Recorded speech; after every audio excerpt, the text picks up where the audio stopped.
अगर आपकी बाइक में लगे टायरों के तब्दील होने का वक्त आ गया है और आप मुख्तलिफ़ किस्म के टायर ढूंढ रहे हैं और आप ये जानना चाहते हैं कि उन टायर की परफॉर्मेंस कैसी है, तो आज की ये वीडियो आपको उनमें से ही एक ऑप्शन के बारे में बताने वाली है। तो आपने कहीं नहीं जाना, आपने ये वीडियो पूरी देखनी है। इंशाल्लाह इस वीडियो से आपको शिंको टायर के बारे में फ़ैसला करने में आसानी हो जाएगी। तो चलें वीडियो की तरफ चलते हैं। अस्सलाम वालेकुम यूट्यूब, उम्मीद है कि आप सब खैरियत से होंगे। वीडियो शुरू करने से पहले मैं सबसे पहले आप सबसे कुछ ज़ाती मसरूफियात की वजह से वीडियो ना बनाने पे माज़रत चाहता हूं और मैं कोशिश कर रहा हूं कि मैं हर हफ्ते एक वीडियो के साथ ज़रूर आप लोगों के सामने आऊं ताकि मैं आप लोगों से अपने एक्सपीरियंसेस और अपने तजुर्बात शेयर कर सकूँ।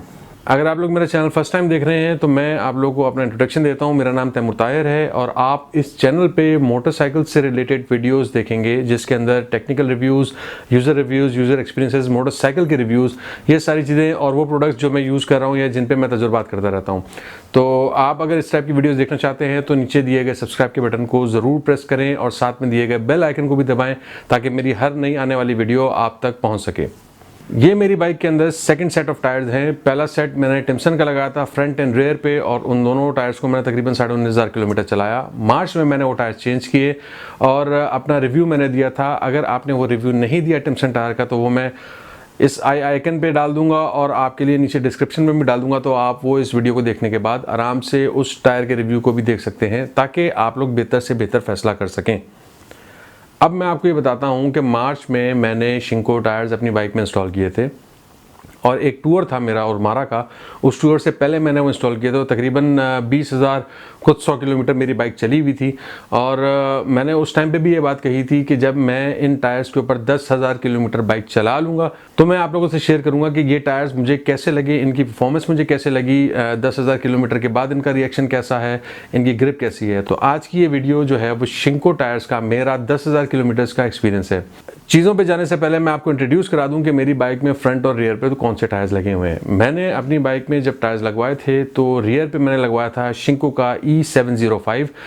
ये एक इंटरनेशनल टायर है। ज़्यादातर लोग डुअल स्पोर्ट्स बाइक के अंदर इस टायर को यूज़ करते हैं। ये 70-30 यानी कि 70 on road 30 of road tyre है। इसकी ग्रिप बहुत अच्छी है और जो साइज़ मेरे पास लगा हुआ है ये सबसे छोटा साइज़ आता है इस टायर के अंदर और ये ट्यूब टायर है। मैं आपको दोबारा ये बात कहने लगा हूँ कि ये ट्यूब टायर है, ट्यूबलेस नहीं है। उसकी वजह ये है कि इस मॉडल में अभी तक ट्यूबलेस टायर शिंको ने इंट्रोड्यूस नहीं कराया। जो फ्रंट पे मेरे पास टायर लगा हुआ है ये है SR244 318 की कॉन्फ़िगरेशन में। जो रेयर टायर है वो 410/18 की कॉन्फ़िगरेशन में था।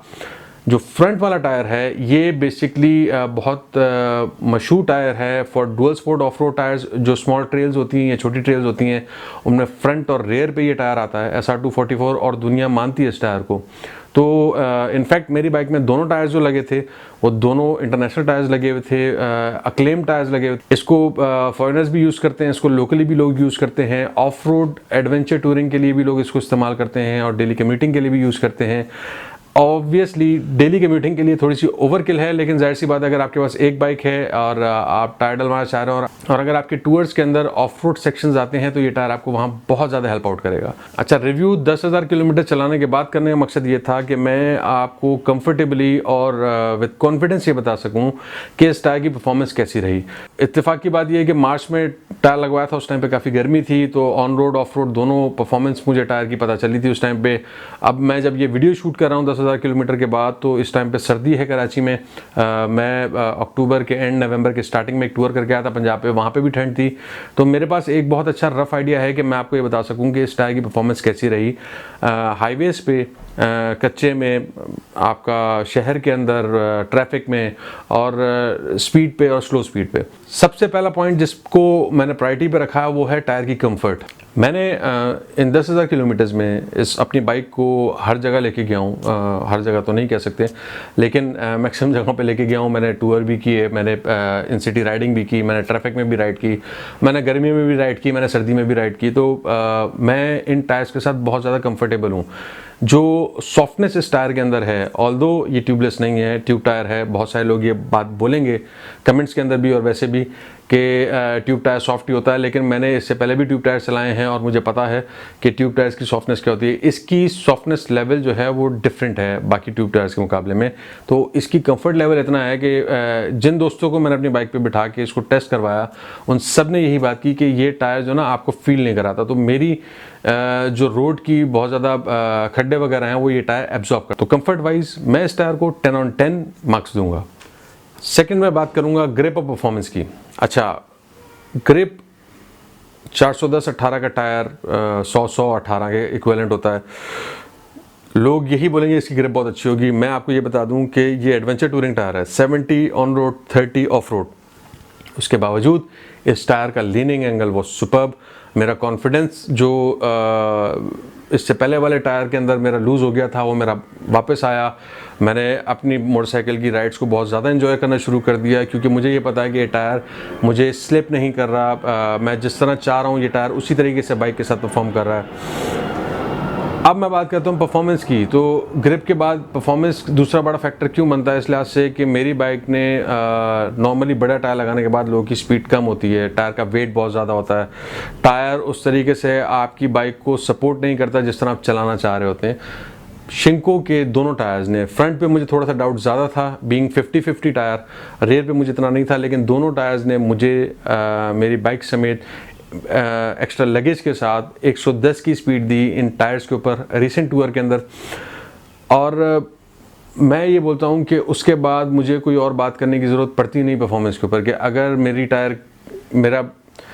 मेरी बाइक का टायर मुझे ग्रिप अच्छी दे रहा है, मुझे स्पीड अच्छी दे रहा है, मैं जिस तरह बाइक को चलाना चाह रहा हूँ उस तरह वो मेरे रिस्पॉन्सेस को फॉलो कर रहा है, तो आई थिंक 10 out of 10 दोनों सेक्शंस में, ग्रिप में और परफॉर्मेंस में मैं स्टार को दूंगा कि शिंको ने अपनी वर्थ का बताया कि why Shinko is the best tyre among other tyres in the world. Motorcycle की इंडस्ट्री में लोग बहुत ज़्यादा शिंको को जानते हैं, पाकिस्तान में कम जानते हैं लेकिन बाहर की दुनिया जानती है। अब मैं बात करूंगा इकोनॉमी की, या हम जिसको बोलते हैं माइलेज की। आपके जहन में क्या सवाल आता है कि एक टायर जो 100/18 का साइज़ है या 100/90/18 का साइज़ है, उसकी परफॉर्मेंस और 90/90/18 की टायर की परफॉर्मेंस माइलेज के लिहाज से या इकोनॉमी के लिहाज से, यानी कि कितने किलोमीटर पर लीटर देगा, उसमें कितना फ़र्क आएगा। मैं आपको 2 सेकंड देता हूँ, आप सोचिए और नीचे कमेंट में मुझे लिख के बताएं कि आपके पास कौन सा टायर और आपकी इकोनॉमी क्या आ रही है। शिंको के टायर जो मेरे पास लगे हैं 410/18 होने के बावजूद, और अगला टायर मेरा 318 का है, तो दोनों टायर मैंने अपने स्टैंडर्ड से ऊपर के लगाए हुए हैं। इन दोनों टायर्स लगाने के बाद मेरी बाइक की इकोनॉमी में कोई फ़र्क नहीं आया, इनफैक्ट वो बेहतर हो गई। इससे पहले मैं 38 की एवरेज ले रहा था शिंको से पहले, शिंको के बाद मैं 42 तक की एवरेज पे गया हूँ, 42.5 भी आप कह लें। मैं टैंक टू टैंक मेज़र करता हूँ, इसलिए मैं हर टैंक के बाद एक एवरेज निकाल लेता हूँ कि मेरे बाइक मुझे किस माइलेज पे कवरेज दे रही है। ये टायर लगाने के बाद मैं एक्सपेक्ट कर रहा था कि शायद 36-37, क्योंकि पिछले टायर के मुकाबले में टायर बड़ा था और एडवेंचर टूरिंग टायर था जिसको हम गिट्टों वाला टायर बोलते हैं। तो मुझे ये था कि शायद टायर की परफॉर्मेंस कम होगी, लेकिन मेरी बाइक की माइलेज इम्प्रूव हुई। 42 with 410/18 tyre is not a joke. Tube tyre हैं, वेट कम है, थोड़ी सी सॉफ्टनेस मज़े की है, परफॉर्मेंस अच्छी है, ग्रिप अच्छी है, उसके बावजूद ये टायर मुझे अगर अच्छी परफॉर्मेंस दे रहा है तो वाई नॉट। सेकंड चीज़, इकोनॉमी में मेरे चलाने के स्टाइल भी डिपेंड करता है। इसी टायर पे अगर मैं बहुत ज़्यादा रैश ड्राइविंग करूँगा, या आप कह लें कि शपाटर वाली राइड, शायद मैं 37-38 की या 39 की एवरेज मुझे मिलती है। लेकिन अगर मैं मज़े की बाइक चलाता हूँ, यानी कि जिसमें रैश ड्राइविंग नहीं है लेकिन स्पीड है और सेंसिबल राइडिंग है, मैं बहुत ज़्यादा खींच नहीं रहा बाइक को, तो मैं 43 तक भी गया हूँ। तो आई थिंक मैं इसके अंदर भी ये बोलूँगा कि इस टायर ने अपनी कैटेगरी में 10 out of 10 लिए हैं फॉर इकोनॉमी एंड माइलेज की। इम्पॉर्टेंट चीज़, अब हम बात करते हैं कंडीशन की। मेरी बाइक के टायर 10,000 किलोमीटर चल चुके हैं और इनकी कंडीशन इस वक्त बेहतरीन चल रही है। कोई विजिबल क्रैक्स नहीं है। इंस्पेक्शन मैंने की मुख्तलिफ टाइम्स पे, उसकी मैं वीडियो नहीं बना सका, लेकिन इंस्पेक्शन मैं करता रहता हूँ हर 15-20 दिन 25 दिन बाद। तो इन टायर्स की कंडीशन बहुत मज़े की है। यस, 2 पंचर्स मेरे टायर के अंदर हुए, एक लेते साथ ही अगले 1 महीने के अंदर मेरे ख्याल में फ्रंट पे एक पंचर लगा था, और रेयर पे एक अनोखा पंचर अगस्त के अंदर लगा था कि वो जो चेन लॉक जो होता है वो मेरे टायर के अंदर घुस गया था एक जगह पे, और उसकी वजह से मेरी ट्यूब जो है वो थोड़ी सी, उसका मैंने पंचर लगवाया था। अभी ट्रिप पे भी एक पंचर मेरा हुआ, लेकिन कोई नई चीज़ नहीं लगी। जो पंचर पहले लगा हुआ था रेयर टायर के अंदर वही लीक हुआ था, आई गेस हीट की वजह से, वो ट्यूब का मसला था। लेकिन टायर की कंडीशन विजिबली बेहतरीन चल रही है, ग्रिप भी इसकी बेहतरीन बता रहे हैं। तो कंडीशन वाइज भी मैं बोलता हूँ कि टायर अपने मार्क पे चल रहा है। तो गाइज़ अब हम बात करेंगे फाइनल वर्डिक्ट की। मैंने इस टायर के बारे में आपको अपना रिव्यू बता दिया, अब मैं आपको अपनी राय बताता हूँ। मुझे अपनी बाइक पे मुख्तलिफ़ चीज़ों के तजुर्बे करने का शौक़ है। पहले मैंने टिम्सन यूज़ किया था, शिंको उस टाइम पे अवेलेबल नहीं था। जब शिंको अवेलेबल हुआ मैंने शिंको डाला। अभी मेरे टायर में चेंज होने में टाइम है, लेकिन अगर मुझे इससे बेहतर कोई ऑप्शन मिला या कोई और एक्सपेरिमेंट के लिए चीज़ मिली तो मैं वो डालूँगा। अगर नहीं मिला तो मैं शिंको दोबारा इंस्टॉल करूँगा। ये बात मैं इसलिए कह रहा हूँ क्योंकि मैं इन टायर्स के साथ बहुत ज़्यादा सेटिस्फाइड हूँ, मुतमईन हूँ। ना कि सिर्फ मैं, बल्कि मेरे कई जानने वाले ऐसे हैं जिन्होंने मेरे शिंको टायर लगाने के बाद अपनी बाइक्स में भी शिंको के सिमिलर टायर्स लगवाए, और वो टायर्स लगाने के बाद उन सब का भी ये कहना है कि उनकी राइडिंग स्टाइल में बहुत इन्जॉयमेंट आ गई है। और इससे पहले वो भी दूसरे टायर्स ब्रांड्स यूज़ कर रहे थे, लेकिन शिंको पे आने के बाद वो सब मुतमईन हैं। वो सब यही बात कहते हैं कि यार एक अच्छा फ़ैसला किया है। ठीक है, इसकी कॉस्ट ज़्यादा है, 10,000 रुपये का ट्यूब टायर है। बहुत सारे लोग ये बात बोलते हैं, लेकिन उनको मैं ये बोलता हूँ कि भाई बंदर क्या जाने अदरक का स्वाद। आपसे ये तजुर्बे शेयर करने का मकसद आप लोगों के लिए डिसीजन लेना आसान बनाना है, ताकि आप लोग हमारे तजुर्बात से सीख के अपने लिए चीज़ परचेज़ करने से पहले कोई आसान फ़ैसला कर सकें। जितने भी मेरे यूज़र रिव्यूज़ हैं, जितने भी मैं चीज़ों के प्रोडक्ट के रिव्यूज़ करता हूँ, उसका मकसद ये है कि आप लोगों के साथ शेयर कर सकूँ, ताकि आप लोग बेहतर इन्फॉर्म डिसीजन ले सकें। अगर आपको मेरी आज की वीडियो पसंद आई है तो मुझे इस वीडियो को लाइक करके कमेंट करके ज़रूर बताइएगा। इंशाल्लाह आप लोगों से अगली वीडियो में मुलाकात होगी। अपना बहुत सारा ख्याल रखिएगा। अल्लाह हाफिज़। अगर आप अभी तक यहाँ पे मौजूद हैं और टिम्सन टायर का रिव्यू देखना चाह रहे हैं तो वो ये वाली वीडियो है, और अगर आप जकई के नए हेलमेट के बारे में देखना चाह रहे हैं तो वो ये वाली वीडियो है।